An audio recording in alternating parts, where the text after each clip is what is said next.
Hello, welcome to my channel. ಇವತ್ತಿನ video ಬಂದ್ಬಿಟ್ಟು ಒಂದು ಕುಕ್ಕಿಂಗ್ ವಿಡಿಯೋ ಮಾಡ್ತಾ ಇಲ್ಲ, ಅದರ ಬದಲಾಗಿ ಹೋಮ್ ರೆಮಿಡೀಸ್ ಬಗ್ಗೆ ನಾನು ನಿಮಗೆ ತಿಳಿಸ್ಕೊಡ್ತಾ ಇದ್ದೇನೆ. ಸಣ್ಣ ಮಕ್ಕಳಲ್ಲಿ ಕಂಡುಬರುವ ಕೆಮ್ಮು, ಕಫ, ಜ್ವರ ಇವುಗಳನ್ನ ಪರಿಹರಿಸಲು ಮನೆಯಲ್ಲೇ ಮಾಡಬಹುದಾದ ಕೆಲವು ರೆಮಿಡೀಸ್ಗಳ ಬಗ್ಗೆ ನಾನು ತಿಳಿಸ್ಕೊಡ್ತಾ ಇದ್ದೇನೆ. ಸಣ್ಣ ಮಕ್ಕಳಲ್ಲಿ ಕೆಮ್ಮು, ಕಫ, ಶೀತ, ಜ್ವರ ಎಲ್ಲ ಸಾಧಾರಣವಾಗಿ ಕಾಣಿಸಿಕೊಳ್ಳುತ್ತದೆ. ಜ್ವರ ಬಂದರಂತೂ ಮಕ್ಕಳು ಅಳ್ತಾ ಇರ್ತಾರಲ್ವಾ. ಇದರಿಂದ ಮನೆಯೆಲ್ಲರಿಗೂ ಕೂಡ ಫುಲ್ ಟೆನ್ಷನ್ ಆಗ್ತದೆ. ಇವುಗಳಿಗೆ ಕಾರಣಗಳು ಏನಿರಬಹುದು? ಮೊದಲನೇದಾಗಿ ವಾತಾವರಣದ ಒಂದು ಚೇಂಜಿಂದ ಕೂಡ ಮಕ್ಕಳಲ್ಲಿ ಈ ರೀತಿಯ ಕಾಣಿಸಿಕೊಳ್ಳುತ್ತದೆ.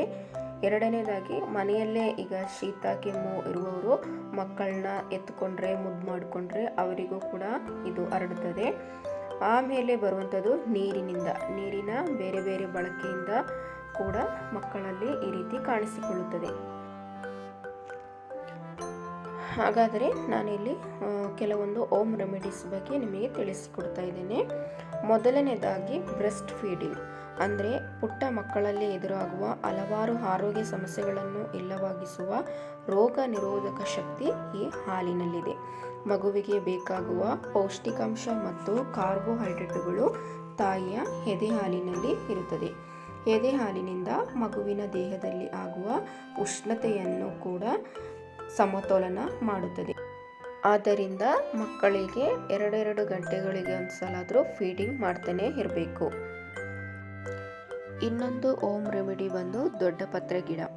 ಸಣ್ಣ ಮಕ್ಕಳಿರುವ ಮನೆಗಳಲ್ಲಿ ಈ ಗಿಡವನ್ನು ಒಂದು ಸಣ್ಣ ಗಿಡ ಆದರೂ ಬೆಳಿಲೇಬೇಕು. ಇದನ್ನು ಸಾಂಬ್ರಾಣಿ ಗಿಡ, ಅಜವಾನದೆಲೆ, ಕರ್ಪೂರ ಬಳ್ಳಿ, ಚೆಂಪರವಳ್ಳಿ ಎಂದು ಹಲವಾರು ಹೆಸರುಗಳಿಂದ ಕರೀತಾರೆ. ಇದರಲ್ಲಿ ಕೂಡ ಅನೇಕ ಔಷಧಿ ಗುಣಗಳಿದೆ. ಈ ಎಲೆಯಲ್ಲಿ ನೀರಿನಾಂಶ ಹೆಚ್ಚಾಗಿ ಇರುತ್ತದೆ. ಇದನ್ನು ಕೂಡ ಸಣ್ಣ ಮಕ್ಕಳಿಗೆ ಇದನ್ನು ಬಳಕೆ ಮಾಡುವುದರಿಂದ ಮಕ್ಕಳಲ್ಲಿರುವಂತಹ ಕೆಮ್ಮು, ಕಫವನ್ನು ನಾವು ದೂರ ಮಾಡಿಕೊಳ್ಬಹುದು. ಇದು ಯಾವ ರೀತಿ ಮಕ್ಕಳಿಗೆ ಕೊಡೋದು ಅಂತ ನಾನು ನಿಮಗೆ ತಿಳಿಸ್ಕೊಡ್ತಾ ಇದ್ದೇನೆ. ಇದರಲ್ಲಿ ಒಂದು 2-3 ಎಲೆಯನ್ನು ಕಿತ್ಕೊಳ್ಬೇಕು.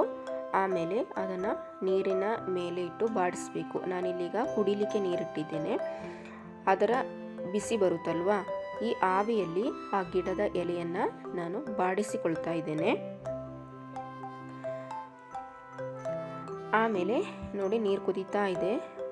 ಆ ಕುದಿಯ ನೀರಿಗೆ ನಾನು ಒಂದು ತುಳಸಿ ಎಲೆಯನ್ನು ಹಾಕಿದ್ದೇನೆ ಮತ್ತು ಈ ದೊಡ್ಡಪತ್ರೆ ಎಲೆಯನ್ನು ಕೂಡ ಹಾಕಿ ಕುದಿಸ್ತಾ ಇದ್ದೇನೆ. ಈ ನೀರನ್ನು ಕೂಡ ಮಕ್ಕಳಿಗೆ ಕುಡಿಸುವುದರಿಂದ ಮಕ್ಕಳಲ್ಲಿರುವಂತಹ ಕೆಮ್ಮು, ಕಫವನ್ನು ದೂರ ಮಾಡ್ಬೋದು. ಈಗ ದೊಡ್ಡಪತ್ರೆ ಎಲೆ ನೋಡಿ ಕಲರ್ ಚೇಂಜ್ ಆಗಿದೆ ಅಲ್ವಾ, ಬಾಡಿದೆ ಸ್ವಲ್ಪ. ಅದರ ರಸವನ್ನು ನಾನು ಒಂದು ಸ್ಪೂನಿಗೆ ಹಾಕೊಳ್ತಾ ಇದ್ದೇನೆ. ಈ ಥರ ಹಿಂಡು ಬಿಟ್ಟು ಅದರ ರಸವನ್ನು ಹಾಕೊಳ್ಳಿ. ಆಮೇಲೆ ಅದಕ್ಕೆ ಜೇನುತುಪ್ಪವನ್ನು ಆ್ಯಡ್ ಮಾಡಬೇಕು.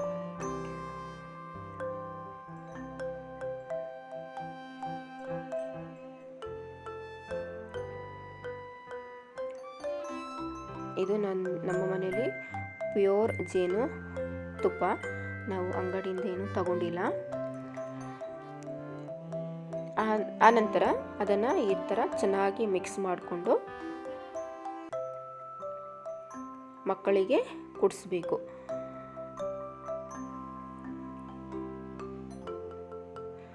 ಮಕ್ಕಳಲ್ಲಿ ಜ್ವರ ಬಂದಾಗ ಈ ದೊಡ್ಡಪತ್ರೆಯ ಎಲೆಯನ್ನು ಈ ರೀತಿ ಬಾಡಿಸಿ ಅದರ ನೀರನ್ನು ಕುಡಿಸುವುದರಿಂದ ಕೂಡ ಕಫ ದೂರವಾಗ್ತದೆ. ಆಮೇಲೆ ಎಲೆಯನ್ನು ಸ್ವಲ್ಪ ಬಾಡಿಸಿ ನೆತ್ತಿಯ ಮೇಲೆ ಇಟ್ಟು ಕಟ್ಟಿ ಮಲಗಿಸಿದರೆ ಕೂಡ ಜ್ವರ ಕಡಿಮೆಯಾಗುತ್ತದೆ.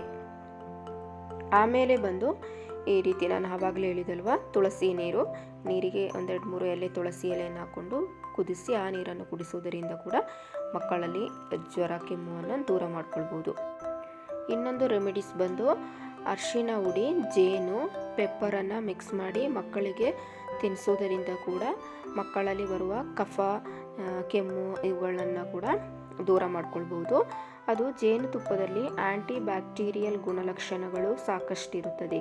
ಇವು ದೇಹದ ರೋಗ ನಿರೋಧಕ ಶಕ್ತಿಯನ್ನು ಹೆಚ್ಚು ಮಾಡಿ ಕೆಮ್ಮಿನ ಸಮಸ್ಯೆಯನ್ನು ಕೂಡ ದೂರ ಮಾಡಲಿಕ್ಕೆ ಸಹಾಯಕವಾಗ್ತದೆ.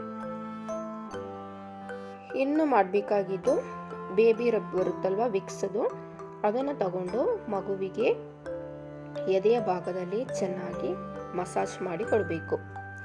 ಆಮೇಲೆ ಮಗುವಿನ ಪಾದದ ಕೆಳಗಡೆ ಕೂಡ ಚೆನ್ನಾಗಿ ಮಸಾಜ್ ಮಾಡಿ ಮತ್ತು ಬೆನ್ನಿನಲ್ಲಿ, ಮಗುವಿನ ಬೆನ್ನಿನ ಭಾಗದಲ್ಲಿ ಕೂಡ ವಿಕ್ಸನ್ನು ಹಾಕಿ ಚೆನ್ನಾಗಿ ಮಸಾಜ್ ಮಾಡಿ ಕೊಡಬೇಕು. ಆನಂತರ ಮಾಡಬೇಕಾಗಿದ್ದು ಸ್ಟೀಮಿಂಗ್ ಮಾಡೋದು. ಅಂದರೆ ಸಣ್ಣ ಮಕ್ಕಳಿಗೆ ನಮಗೆ ಸ್ಟೀಮಿಂಗ್ ಮಾಡಲಿಕ್ಕೆ ಆಗೋದಿಲ್ಲ. ಆವಾಗ ನಾವು ಏನು ಮಾಡಬೇಕು ಅಂತ ಹೇಳಿದ್ರೆ, ನೀರನ್ನು ಕುದಿಸಿ ಅದಕ್ಕೆ ಸ್ವಲ್ಪ ವಿಕ್ಸನ್ನು ಹಾಕಿ ಮಗು ಮಲಗುವ ಕೋಣೆಯ ಒಂದು ಮೂಲೆಯಲ್ಲಿ ಇಡಬೇಕು. ಆವಾಗ ಅದರ ಆವಿಯೆಲ್ಲ ಮಗುವಿಗೆ ಬರುತ್ತೆ.